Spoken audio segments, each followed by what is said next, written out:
પોરબંદર પંથકમાં બાળકોના અપહરણ કરનારી ગેંગ સક્રિય બની હોય તેવી શક્યતાઓ વર્તાઈ રહી છે। શહેરના રાજીવનગર વિસ્તારમાંથી 2 બાળકોના અપહરણનો પ્રયાસ થયો છે, પરંતુ આ બહાદુર બાળકોએ બહાદુરી બતાવી છુટકારો મેળવ્યો છે। જુઓ અમારો ખાસ અહેવાલ। પોરબંદરના રાજીવનગર વિસ્તારમાં રહેતા 2 બાળકો પરમ દિવસે રાત્રિના 8:45 વાગ્યે શાખામાંથી ઘરે પરત ફરી રહ્યા હતા, ત્યારે રસ્તામાં આવેલ એક શેરીમાં એક શખ્સ દ્વારા તેના અપહરણનો પ્રયાસ કરાયો હતો। આ શખ્સે પ્રથમ લોભ લાલચ આપી ત્યારબાદ બળજબરીપૂર્વક અપહરણ કરવા પ્રયાસ કર્યો હતો, પરંતુ પોરબંદરના આ હિંમતવાન બાળકોએ અપહરણકર્તાનો સામનો કરી છુટકારો મેળવ્યો હતો। સાંભળો સમગ્ર વિગત બાળકોના મોઢેથી। મેં ને મારો ભાઈ જ્યારે શાખાથી 8 સાડા 8 છૂટીને આવતા હતા ત્યારે અમને એટલી જાણ નથી કે અમારી યારે આ દુર્ઘટના થશે, પણ અમે લોકો સાવચેત રહીને તે ખાલી અને સુનસાન ગલીમાંથી આવતા હતા ત્યારે અમે એક ભાઈએ રોક્યો અને કીધું, એક ખોલેલી ફ્રૂટી જે અડધી કપાયેલી હતી ને એક લુખું બિસ્કિટ દીધું કે આ તમે ખાઓ અને ખાઈ લો અને પછી આગળ જાઓ। પછી અમે ના પાડી અને પોતાનું ડિસ્કશન ચાલુ રાખ્યું, પણ પાછો આપણી આગળ આવીને કહેવા માંડ્યો કે આ હવે તમે ખાઓ ને ખાઓ, પણ આપણે પછી અમે તેમ કીધું કે અમને ન જોતું ભાઈ, તમે બીજા કોઈને દઈ દેજો।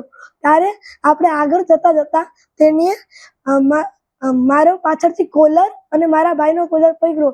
તે જોઈને મેં તેને પેટમાં લાત મારી અને ભાગવાની કોશિશ કરી, પણ મારો ભાઈ અને મેં વિચાર કર્યો કે આને પહેલા મારીએ, તો અમે 2 પહેલા મારી અને મારો ભાઈ ભાગવા માંડ્યો, પણ તેને ભાગતા ભાગતા એને મારો હાથ પકડી લીધો અને મેં મારો હાથ છોડાવવાના ચક્કરમાં મેં મારું કોણી એને નાકમાં મારી અને તેનું અડધું માંસ તોડી નાખ્યું।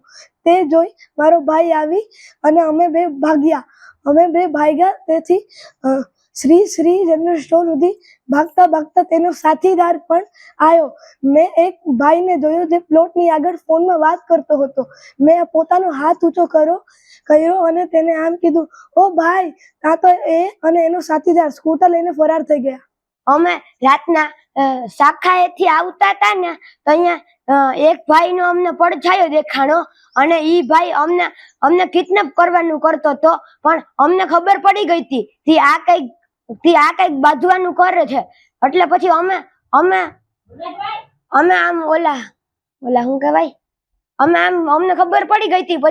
પછી અમને ઈ ફ્રૂટી અને એક લુખું બિસ્કિટ આપતો હતો, પણ અમે કઈ લીધું જ નહીં। પછી અમે એકવાર ના પાડીને હાલવા માંડ્યા અને તો ઈ આગળ આવી અને પાછું કીધું એને હાલ્યો આ પીવો ધરારથી, અને પછી અમારી ડોકી પકડી અને પછી અમે એને પાટું મારી દીધું। પછી ઈ પડી ગયો, પછી અમે એને માથે ચડીને મારવા માંડ્યા, અમે એને ઊભો જ થવા ન દીધો।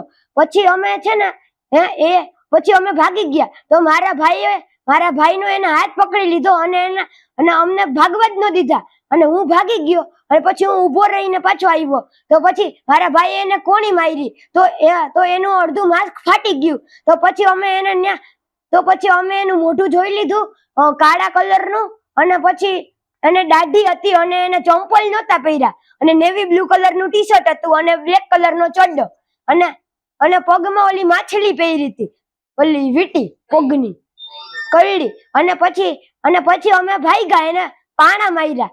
તો એ ઊભો થયો અને એને રૂમાલ કાઢ્યો અને એને ઇન્જેક્શન કાઢ્યું તે અમને બેહોશ કરવા હાટ્યું, પણ અમે એવા ભાગ્યા ને તો હું કારમાં આવી જાત, પણ અમારી માથે કોકની દયા થઈ તો પછી અમે ભાગ્યા જ રાખ્યા। તો ત્યાં લાલાભાઈની દુકાન પાસે આવી ગયા, પછી લાલાભાઈની દુકાનથી આગળ ભાગ્યા ને તો પછી અમે આગળ નીકળી ગયા અને એનો સાથીદાર સ્કૂટરમાં આવી અને એને બેહાડી ગયો। બસ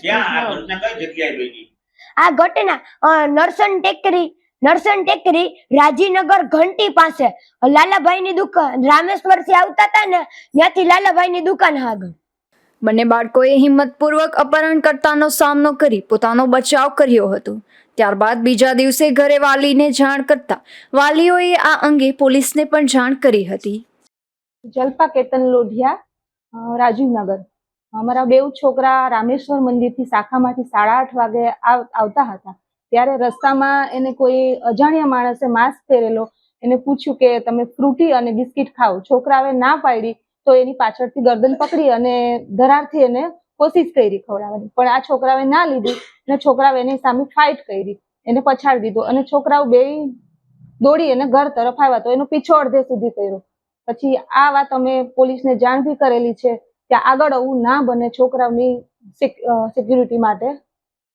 આ બનાવ અંગે સ્થાનિક આગેવાન અરભમભાઈએ જણાવ્યું હતું કે તેમના પોસ્ટ વિસ્તારમાં પ્રથમ વખત આ પ્રકારનો બનાવ બન્યો છે, ત્યારે લોકોને પણ સાવચેત રહેવા અપીલ કરી હતી અને આવી કોઈ ગેંગ ધ્યાનમાં આવે તો પણ તુરંત જાણ કરવા અપીલ કરી હતી.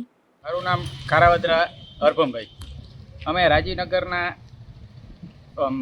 આગેવાન તરીકે અમારા ઘરે કાલે પરમ દિવસ બહેનો આવ્યા હતા કે આ રીતના ઘટના બની છોકરાઓને ઉપાડવા માટે. તો મેં તાત્કાલિક ચાવડા સાહેબને ઉદ્યોગનગરમાં ફોન કરીને બધી જાણકારી આપી. પછી ભાઈના ઘરે જઈને બધી તપાસ કરી તો અમને આશા છે કે સાહેબ બધું ખબર કરશે ને બધું તાત્કાલિક કરે એવી અમારી માંગ છે.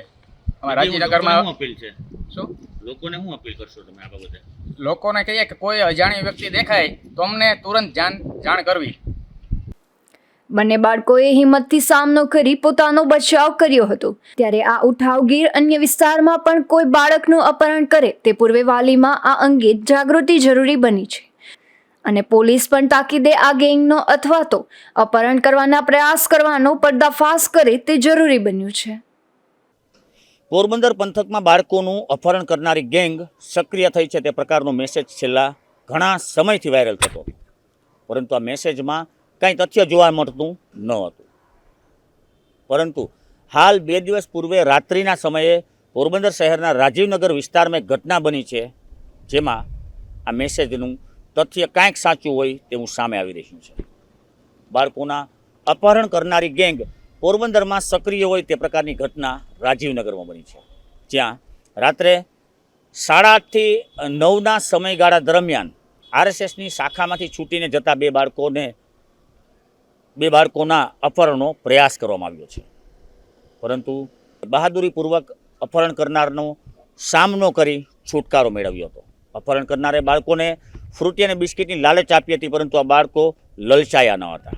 ત્યારબાદ રૂમાલ અને ઇન્જેક્શન મારફતથી તેને બેભાન કરી અને અપહરણનો પ્રયાસ પણ થયો હતો, પરંતુ બાળકોએ અપહરણ કરનારનો બહાદુરીપૂર્વક સામનો કરી મારઝૂટ કરીને પણ નાની ઉંમરે બહાદુરી બતાવી અને પોતાનો છુટકારો મેળવ્યો હતો. આ વાત છે 2 દિવસ પૂર્વે રાત્રિના સમયની. ત્યારે હવે આ અપહરણ કરનાર અંગે જ્યારે સ્થાનિકોએ પોલીસને, ઉદ્યોગનગર પોલીસને પણ જાણ કરી છે, ત્યારે પોલીસ સક્રિય બને.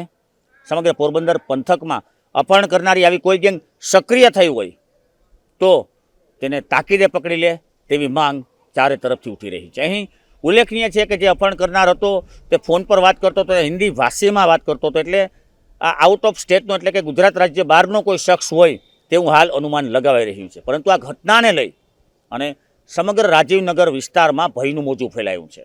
વાલીઓમાં એક પ્રકારનો અનોખો ભય જોવા મળી રહ્યો છે.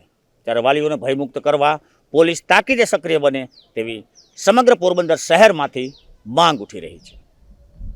નિપુલ પોપટ સાથે અશોક થાનકી, ગુજરાત ન્યૂઝ, પોરબંદર.